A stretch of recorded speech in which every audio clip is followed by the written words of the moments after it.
बिस्मिल्लाहिर्रहमानिर्रहीम। इस वीडियो में हम car buy and sell mobile application का कोड का ओवरव्यू देखेंगे। इसमें हमारे पास सबसे पहले जो है वो ग्रेडल के स्क्रिप्ट की फ़ाइल है। इसमें हमें जो भी फाइल्स के अंदर लाइब्रेरीज इस मोबाइल एप्लीकेशन के अंदर जो भी हमें लाइब्रेरीज़ यूज़ करनी है वो हमने यहाँ पे उनको उनकी डिपेंडेंसीज़ को ऐड करना है। जिस तरह से इसमें पिक्चर्स को डिस्प्ले करवाने के लिए ग्लाइड लाइब्रेरी जो है ये इस्तेमाल की गई है। इसमें फायरबेस ऑथेंटिकेशन लॉगिन और रजिस्ट्रेशन के लिए इस्तेमाल की गई है, फायरबेस डेटाबेस और फायरबेस स्टोरेज। इसमें फिर हमारे पास ऐप का फ़ोल्डर है। ऐप के फ़ोल्डर में सबसे पहला जो है हमारे पास मैनिफेस्ट का फ़ोल्डर होता है। मैनिफेस्ट के फ़ोल्डर में एंड्रॉयड मैनिफेस्ट डॉट एक्सएमएल की फ़ाइल होती है, जो किसी भी मोबाइल एप्लीकेशन एंड्रॉयड स्टूडियो के अंदर किसी भी मोबाइल एप्लीकेशन जो हम डेवलप कर रहे होते हैं उसकी पूरे कंट्रोल को भी पूरे फ्लो को कंट्रोल कर रही होती है। इसमें सबसे पहले तो हमने जितनी भी परमिशंस रिक्वायर्ड होती हैं वो परमिशंस हमने देनी होती हैं। इस मोबाइल एप्लीकेशन के थ्रू जो भी हमारे पास कंज्यूमर होगा वो किसी दूसरे कंज्यूमर को जिसने कोई एक व्हीकल का डाटा जो है वो ऐड किया होगा उसको कॉल कर सकता है। तो उसके लिए हमें कॉल फ़ोन की परमिशन देनी है। इसकी लोकेशंस के लिए जो है वो फाइन लोकेशन और कोर्स लोकेशन के नाम से दो परमिशंस है जो हमें अलाउ करनी है। इसके बाद जब एप्लीकेशन मोबाइल के अंदर इंस्टॉल होगी तो उसका आइकॉन है कि आइकॉन ये हमारे पास ये हमने कस्टम जो है आइकॉन डिज़ाइन की है। इसको एक लोगो दिया, लोगो देने के बाद हमने उसको उसकी सेटिंग सेट कर दी तो वो हमारे पास लोगो बन गया। इसका ये लेबल है, जब एप्लीकेशन मोबाइल के डिवाइस के अंदर इंस्टॉल होगी तो वो उसका नेम आएगा। इसके बाद यहाँ पे जितनी भी एप्लीकेशन के अंदर इंटरफेसेस होंगे तो उसके एक फ्रंट एंड फाइल होती है जो एक्सएमएल बेस्ड होती है, उसको लेआउट फाइल भी कहा जाता है, और एक इसकी बैक एंड कोड फाइल होगी जो कि यहाँ पे बताई गई है कि ये सेलर नाम के एक पैकेज या डायरेक्टरी के अंदर ये फ़ाइल का नेम है, ये एग्जिस्ट कर रही है। ये यहाँ पे हमारे पास जो है जब क्योंकि गूगल मैप एपीआई जो है वो यूज़ हुई है तो उसकी हमने की जो जनरेट करवानी है तो उसके लिए ये हमने डिफ़ाइन करवाया है। इसके बाद जितनी भी एक्टिविटीज़ हैं वो सारी एक्टिविटीज़ यहाँ पे हमारे पास कॉल होंगी। जिस एक्टिविटी को सबसे पहले आपने एज अ लॉन्चर एक्टिविटी जो है वो कॉल करवाना है तो आप उसके लिए आप उसको मेन और लॉन्चर के नाम से ये इंटेंट फ़िल्टर के कोड 4 लाइंस का कोड जो है ये आपको वहाँ पे ऐड करना होगा। तो ये एंड्रॉयड मैनिफेस्ट का हमारे पास ओवरव्यू था। इसके बाद जावा का फ़ोल्डर है। जावा के अंदर फर्स्ट जो कॉम एग्जांपल है इसके अंदर सारी बैकएंड की फाइल्स हमारे पास काम कर रही होंगी। इसके बाद आर का फ़ोल्डर है। आर में हमारे पास सारे आइकॉन्स इमेजेस जो भी लोगो यूज़ करने हैं वो ड्राइवर के अंदर पड़े होंगे। लेआउट के अंदर हमारे पास सारी की सारी फ्रंट एंड की फाइल्स पड़ी होंगी। इसके बाद मेन्यू का फ़ोल्डर है। मेन्यू के फ़ोल्डर के अंदर हमें जो भी एक इसको एक्शन बार टूल बार मेन्यू या एक्शन बार मेन्यू कहा जाता है, जो हमारे पास मोबाइल स्क्रीन के टॉप पे जो है वो 3 डॉट्स में या वहाँ पे आइकन्स आ रहे होते हैं। तो इसके लिए ये कुछ इस तरह से हमें व्यू जो विजिबल है वो होगा।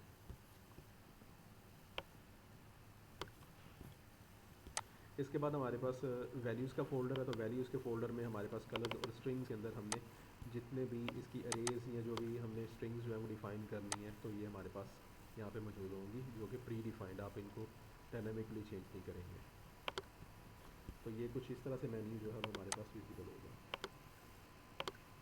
तो ये इस तरह से ये सर्च बार जो है ये हमें अवेलेबल हो जाएगी। तो ये हमारे पास ये सारा काम, बाकियों को मैं क्लोज़ कर देता हूँ यहाँ से। लेआउट की फ़ाइल जो है ये यहाँ पे सारी हमारे पास फ्रंट एंड की फाइल्स पड़ी होंगी।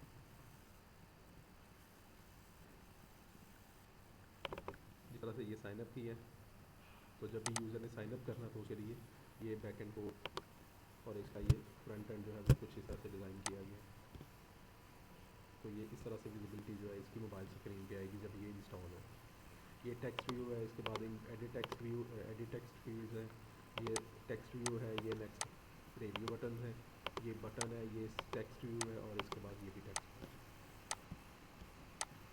फिर इसका बैकएंड कोड आपने देखना हो तो कंट्रोल प्लस कर्सर जो है इसके ऊपर लेके आएंगे तो ये एक लिंक हाइपर लिंक की तरह बताएगा। तो आप इस पर कंट्रोल प्लस क्लिक कर देंगे तो ये उस बैकएंड फाइल पे ले आएगा जो इसके साथ लिंकअप है। तो सबसे पहले जो है एप्लीकेशन जब रन करेगी तो वो लॉगिन स्क्रीन पे आएगी।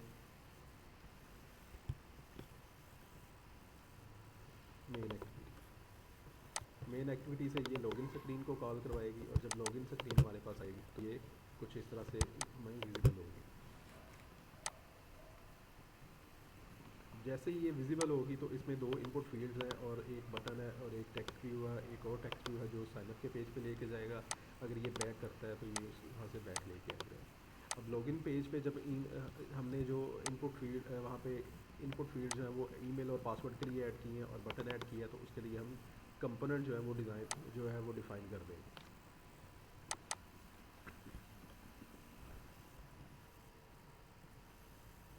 अब इसने जब बटन जो है वो लोग हमने डिक्लेयर कर लिए सारे कंपोनेंट्स, तो फर्स्ट फॉर्म के अंदर हम बटन्स को डिक्लेयर करेंगे। प्रोग्रेस डायलॉग जो है वो हमारे पास प्रोसेसिंग शो करवाने के लिए यूज़ हुआ है।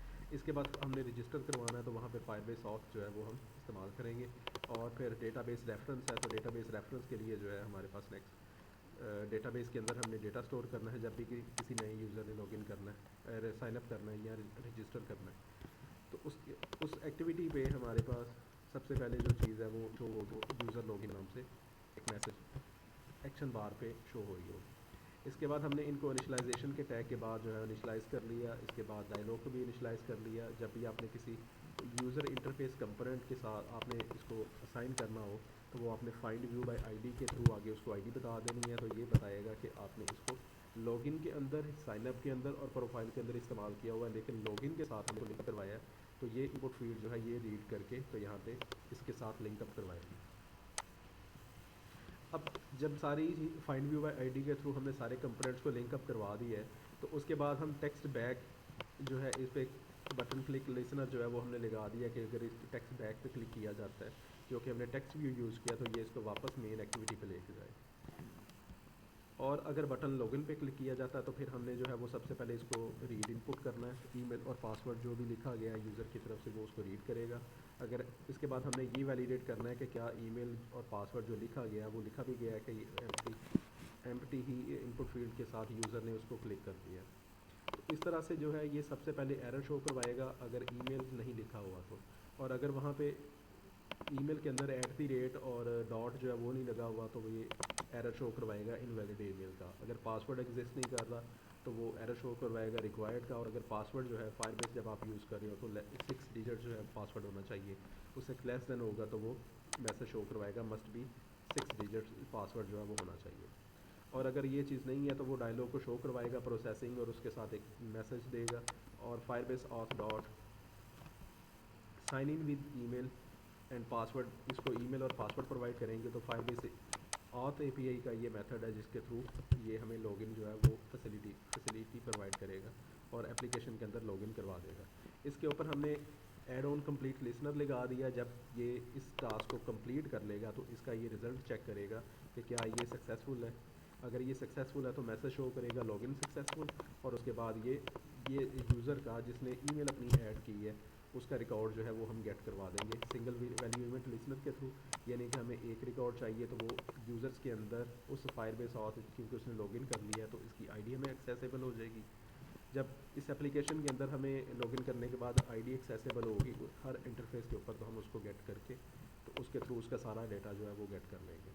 इसके बाद हमें सारा डाटा जो है वो स्नैपशॉट में मिलना है। जितना भी डेटाबेस में एग्जिस्ट कर रहा होगा डाटा उसको एक स्नैपशॉट के अंदर हमें मिल जाएगा। नेक्स्ट हमने ये चेक करना है कि क्या हमें वहाँ पे डेटाबेस में कोई डेटा रिकॉर्ड जो है वो एग्जिस्ट कर रहा है। अगर एग्जिस्ट कर रहा है तो हमने ये देखा कि यूज़र्स के अंदर वो जो हमने ऑथ जो है यानी जो यूज़र की आईडी हमने ऐड की है वो एग्जिस्ट कर रही है, तो वो ग्रेटर दैन ज़ीरो हो जाएगा। अगर वो ग्रेटर दैन ज़ीरो हो गया तो नेक्स्ट यूज़र ऑब्जेक्ट जो है इसके अंदर यूज़र जो है ये हमने यूज़र डिफाइंड एक यानी कि अपने जो डेवलपर डिफाइंड हमने एक क्लास बनाई है, एक नई डेटा टाइप बनाई है, इसका एक ऑब्जेक्ट हम कॉल करवा देंगे। तो ये इस क्लास के डेटा मेंबर्स हैं। अब जब इसके अंदर ये डेटा सारा स्टोर कर देंगे तो स्टोर करने के बाद हम ये चेक करेंगे कि अब इस यूज़र की डेटा टाइप जो है, यूज़र टाइप जो है वो सेलर है। अगर सेलर है तो ये सेलर से सेलर मेन पे लेके जाएगा इसको। और अगर हमारे पास दो ही ऑप्शन हैं, या सेलर और या बायर। जब उसने साइनअप करना है तो साइनअप करते हुए जो है वो हमारे पास उसने ये चीज़ को कंफर्म करना है कि ये साइनअप सेलर है एज अ या बायर है, तो उसके अकॉर्डिंग उसको मैनेज करेगा। तो अगर ये बायर है तो वो बायर के डैशबोर्ड पे यानी बायर के जो मेन इंडेक्स है वहाँ पे लेके जाएगा। अब इस चीज़ को क्लोज करने के बाद साइनअप के पेज पे आ जाते हैं। तो साइनअप के पेज पे क्योंकि हमें ज़्यादा फील्ड्स रिक्वायर्ड थी, हमने उसके according edit name, phone address, email और पासवर्ड की हमने इनको फील्ड्स बना दी। बाकी सारा काम एज इट इज़ वही है। आपने फायरबेस ऑथ और रेफरेंस को हम डेटाबेस रेफरेंस को हमने डिक्लेयर करने के बाद इनिशलाइज़ कर लिया ऑन क्रिएट के अंदर। ऑन क्रिएट हमारे पास जो है किसी भी एक्टिविटी यानी कि जो हम एंड्रॉइड स्टूडियो के अंदर कोई इंटरफेस डिज़ाइन कर रहे होते हैं उसमें हमने इसको वेरीफाई करवाना है। जब हमने ये चीज़ प्रोवाइड कर देनी है तो फिर नेक्स्ट जो है हमारे पास डायलॉग जो है वो अपीयर हो जाएगा। डायलॉग को अपीयर करने के बाद इसको भी इनिशलाइज़ कर लिया। इनिशलाइज़ के बाद हम बाकी कंपोनेंट्स को भी इनिशलाइज़ कर देंगे और नेक्स्ट जो है बटन साइन अप के ऊपर जब क्लिक किया जाएगा तो वो सबसे पहले सारा डाटा रीड करेगा। उसके बाद जो रेडियो बटन सेलेक्ट किया गया उसको रीड करेगा और उसको भी रीड करने के बाद जो है नेक्स्ट सारा डाटा यूज़र ऑब्जेक्ट के अंदर स्टोर करके एक हमने user defined method user sign up के नाम से एक मेथड बनाया है उसको ये यूज़र ऑब्जेक्ट पास कर देगा। जैसे ही वो कंट्रोल इस फंक्शन के अंदर या मेथड के अंदर आएगा सबसे पहले डायलॉग जो है वो शो करवा देगा। यहाँ पे हमने create user with email and password हमारे पास फायरबेस ऑथेंटिकेशन एपीआई का फायरबेस ऑथ एपीआई का एक मेथड है जिसके थ्रू ये चीज़ वर्किंग में आएगी। अब जैसे ही ये चीज़ को ईमेल और पासवर्ड मिलेगा तो ऑटोमेटिकली इसने हमें साथ ही इसने काम शुरू कर देना। जैसे ही इसकी प्रोसेसिंग कंप्लीट होगी इसका जो भी रिज़ल्ट जनरेट होगा उस पर हमने ऐड ऑन कंप्लीट लिसनर लगा के तो चेक कर लेना कि टास्क जो है वो सक्सेसफुली कंप्लीट हो गया। अब जैसे ही टास्क सक्सेसफुली कंप्लीट हो गया तो ये इसकी आईडी को फैच करेगा। आईडी फैच करने के बाद सेव प्रोफाइल के नाम से एक और मेथड बनाया उसको ये ऑब्जेक्ट पास कर देगा। अब जैसे ही इसको ऑब्जेक्ट मिलेगा तो ये रेफरेंस डॉट चाइल्ड यानी यूज़र्स के नाम से एक नोड ऐड करे और उसके अंदर यूज़र डॉट गेट यूआईडी और यूआईडी जो है वो एज आ प्राइमरी की ऐड करके तो सेट वैल्यू यूज़र के थ्रू इस मेथड के साथ जो है ये डेटाबेस में वैल्यू स्टोर कर देगा रेफरेंस के अंदर।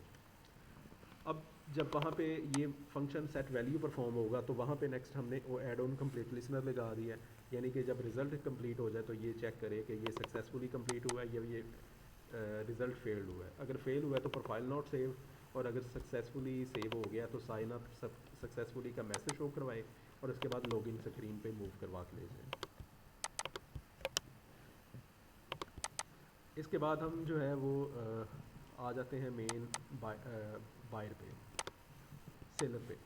अब जैसे ही सेलर मेन की एक्टिविटी आएगी तो नेक्स्ट ये इसका इंटरफेस हमारे पास अपीयर हो जाएगा।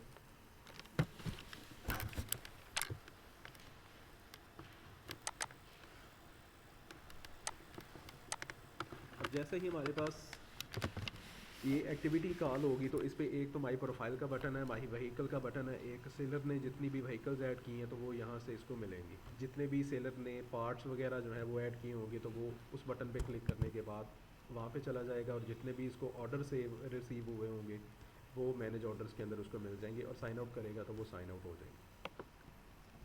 तो ये हमारे पास नेक्स्ट जो है ये डिफरेंट बटन्स हैं एक एक्टिविटी से दूसरी एक्टिविटी पे मूव करवाने के लिए।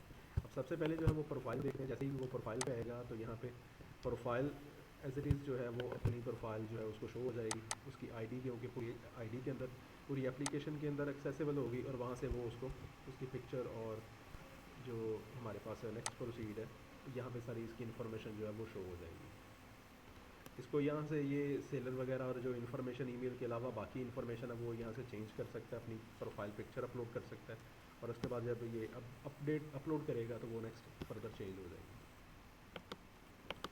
अब सबसे पहले हमने इसकी प्रोफाइल शो करनी है तो प्रोफाइल शो करने के लिए हम ऑन स्टार्ट ये भी हमारे पास एक एक्टिविटी का लाइफ साइकिल मेथड है। इसके थ्रू इसने एप्लीकेशन में से जो है वो गेट करनी है यूज़र की यूआईडी जो करंटली लॉगिन है यूज़र्स के अंदर वो चेक करेगा और उसकी एक यूज़र की सारी प्रोफाइल इन्फॉर्मेशन जो है वहाँ से सारा रिकॉर्ड उठा लेगा। उसके बाद उसको स्नैपशॉट में से निकाल के तो यूज़र ऑब्जेक्ट के यूज़र क्लास के ऑब्जेक्ट में स्टोर करेगा और उसके बाद सेट वैल्यूज़ मेथड के थ्रू सारी इनपुट फील्ड्स के ऊपर सारी वैल्यूज़ डिस्प्ले कर देगा।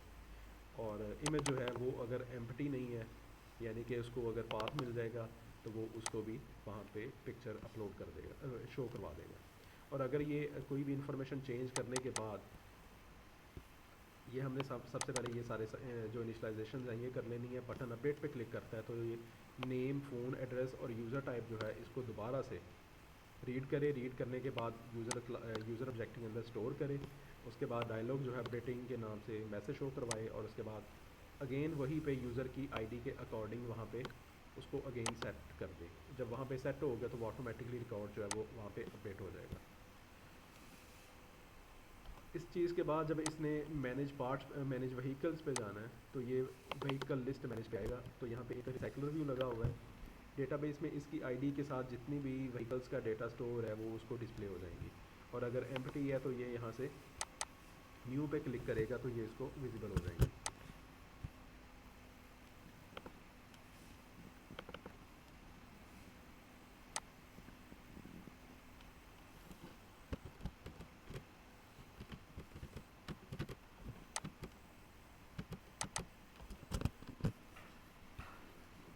जैसे ही ये यहाँ से ऑटोमेटिकली न्यू पे क्लिक करेगा तो व्हीकल ऐड पे की लिस्ट पे आ जाएगा। और मैनेज लिस्ट पे जब ये आएगा तो इसको सारी रिसाइकलर व्यू हमने, क्योंकि रिसाइकलर व्यू एक लिस्ट है तो लिस्ट के थ्रू जो है हमने इसको सारा रिकॉर्ड जो है वो डिस्प्ले करवाना है।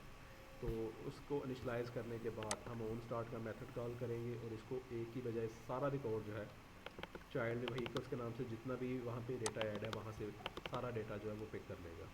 अब जब इसको स्नैपशॉट जो है इसको कोई ना कोई रिकॉर्ड मिल गया है तो ये रिकॉर्ड मिलने के बाद व्हीकल के क्लास के एक ऑब्जेक्ट के अंदर सारा रिकॉर्ड है वो स्टोर करेगा। एक एक डेटा को ये रीड करेगा और वहाँ पे ये चीज़ चेक की जाएगी कि हर व्हीकल का डाटा किस यूज़र आईडी के साथ जो है वो सेव है। अगर इसका इस currently user ID current activate या करंट लॉगिन जो यूज़र है इसके साथ मैच करता है सेलर के साथ तो ये लिस्ट में ऐड कर दे और उसके बाद ये अडाप्टर क्लास पे ले जाए। अडाप्टर क्लास हमारे पास एक ऐसी क्लास होती है जिसके थ्रू हम रिसाइकलर व्यू में जब हमने डेटा डिस्प्ले करना होता है तो फिर हमें कुछ रिक्वायरमेंट्स जो है 4 से 5 चीज़ें रिक्वायर्ड होती हैं जो हमने अडाप्टर क्लास को देनी है। तो उसके बाद वो जो डाटा है वो हमें एक लिस्ट की फॉर्म में कार्ड लेआउट के ऊपर डिस्प्ले हो जाता है। इस क्लास को हमने सबसे पहले तो किस एक्टिविटी पे कॉल किया जा रहा है उसको पास करना है और वो एज अ कॉन्टेक्स्ट पास होता है। फिर हमने अरे लिस्ट जो है उसको बताना है कि ये किस डेटा टाइप की अरे है। अरे लिस्ट है, अरे लिस्ट हमारे पास एक जावा के अंदर जेनेरिक कलेक्शन होती है, एक डेटा स्ट्रक्चर होता है जिसके थ्रू हमें सिर्फ डेटा टाइप जो है वो बतानी पड़ती है। तो बाकी उसका सारा स्ट्रक्चर उस अरे लिस्ट का एज इट इज़ हमारे रिक्वायर्ड हो जाता है। फिर इसमें डेटाबेस रेफरेंस है, डायलॉग है, क्योंकि हमने उसको एक थ्रू डिलीट करनी है कोई चीज़ या अपने एडिट करनी है तो उसके थ्रू ये चीज़ हमने परफॉर्म की। अब जब इस क्लास का कोई एक कंस्ट्रक्टर हमने यहाँ पे पैरामीटर चॉइस कंस्ट्रक्टर कॉल करवाना है तो इसको बताएंगे कि ये किस एक्टिविटी पे कॉल किया जा रहा है और साथ उसको डेटा की लिस्ट आएगी। इसके बाद हमारे पास कौन सा लेआउट है, हमने ये एक लेआउट बनाया है एक व्हीकल का डाटा डिस्प्ले करवाने के लिए। इसमें अपलोड पे जब क्लिक करेगा तो ये इसकी इमेज पे आएगा और इमेज अपलोड करेगा। एडिट पे क्लिक करता है तो इस इंफॉर्मेशन को एडिट करने के लिए ये नेक्स्ट मूव करवा के ले जाएगा और डिलीट पे क्लिक करता है तो ये रिकॉर्ड डिलीट हो जाएगा डेटाबेस में से भी। तो इनको इस कार्ड लेआउट को वर्किंग में लाने के लिए हमें recycler view dot view holder की पेरेंट क्लास के साथ एक नई कस्टम क्लास बनानी पड़ी, इनर क्लास बनानी पड़ी है। उसको बनाने के साथ इसके जो भी कंपोनेंट्स पे हमने डेटा शो करवाना था हमने वो डिफ़ाइन कर लिया।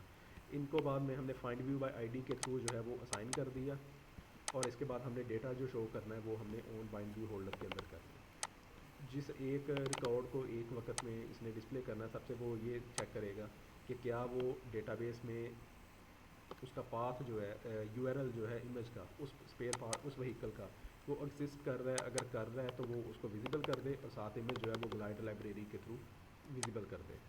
इसके बाद सारा रिकॉर्ड शो करवाए। रिकॉर्ड शो करवाने के बाद अगर इसने इमेज टेक्स्ट अपलोड पे क्लिक करना है इमेज अपलोड पे तो ये इसको अपलोड व्हीकल पिक्चर पे लेके जाएगा जहाँ पे व्हीकल की आईडी पास करेगा। वहाँ पे वो व्हीकल की आईडी को गेट करने के बाद इसका जो पिक्चर है वो गैलरी से सिलेक्ट करवा के तो वो उसको डिस्प्ले करवा देगा।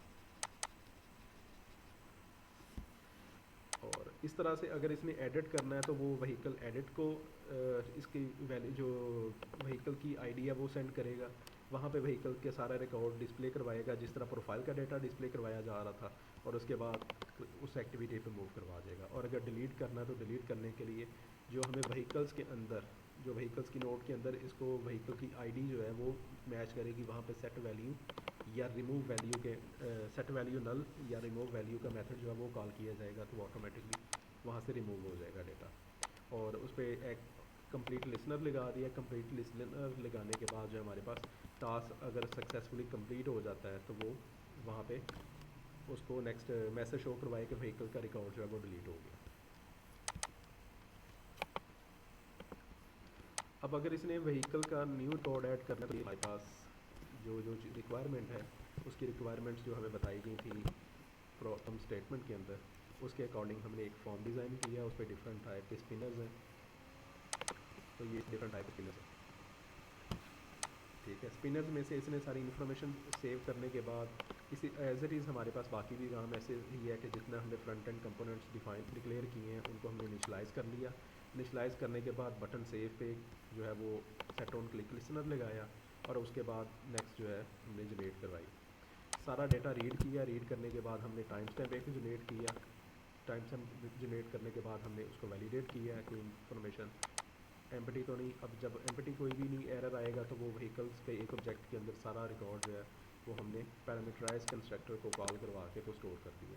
इसके बाद हमने रेफरेंस जो हमारे पास डेटाबेस का पाथ है उसके साथ हमने बताया कि व्हीकल्स की नोड जनरेट कर दे। अगर ऑलरेडी जनरेटेड है तो उसके बाद एक व्हीकल की जो हमने पुश मेथड के through reference dot push dot gate की के मेथड के थ्रू हमने आईडी जनरेट की है, उस आईडी के साथ ये उस व्हीकल का रिकॉर्ड जो है वो सेव कर दे। और अगर ये सक्सेसफुली सेव हो जाता है तो व्हीकल सेव्ड के नाम से मैसेज शो करवाए और वापस जो है वो सेलर मेन पे आ जाए। इसी तरह से एडिट का भी सारा प्रोसीजर है, लेकिन इसके लिए क्या है कि पहले हमें ऑन स्टार्ट के अंदर उस एक एक्टिविटी जो हमने इसको सेंड की है रिकॉर्ड आईडी के तौर पे इंटेंट में से, तो वो हमने उसके थ्रू इसका चेक किया और एक व्हीकल का डेटा उठा लिया। उसके थ्रू हमने फिर नेक्स्ट जो है वो सारे का सारा ये गेट वैल्यू जो मेथड है स्पिनर्स को, क्योंकि डेटाबेस में वैल्यू डिफरेंट हो सकती है तो वहाँ से डायनामिक वैल्यू उठाएगा तो उस स्पिनर के ऊपर जो है वो सारी वैल्यूज़ को सेट करेगा। अब इसने एक किसी भी पिक्चर का जो व्हीकल की पिक्चर है वो करनी है, तो इसको सबसे पहले वो एक स्ट्रिंग के अंदर हम इसको वैल्यू साइन करेंगे व्हीकल की आईडी, तो उसको रिकॉर्ड आईडी के तौर पे हमने कर लिया। इसके बाद जो है सारे इन्फॉर्मेशन हमने सबसे पहले तो इनको इनिशलाइज़ कर लिया डेटाबेस स्टोरेज के थ्रू, क्योंकि हमने डेटाबेस में डेटा फायरबेस स्टोरेज के अंदर वो फाइल जो है पिक्चर फाइल वो सेव करनी है। तो उसके साथ हमने बटन सेव पे इसको चेक लगा दिया कि बटन सेव का अगर तो वहाँ पे कोई जो बाय डिफ़ॉल्ट जब फर्स्ट टाइम वो करेगा रन लॉगिन करेगा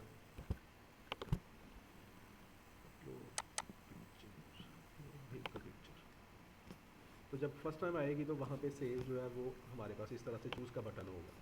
अब चूज़ के बटन पे ये क्लिक करेगा तो ये इस एक्टिविटी को कॉल करवाएगा और जब एक्टिविटी कॉल होगी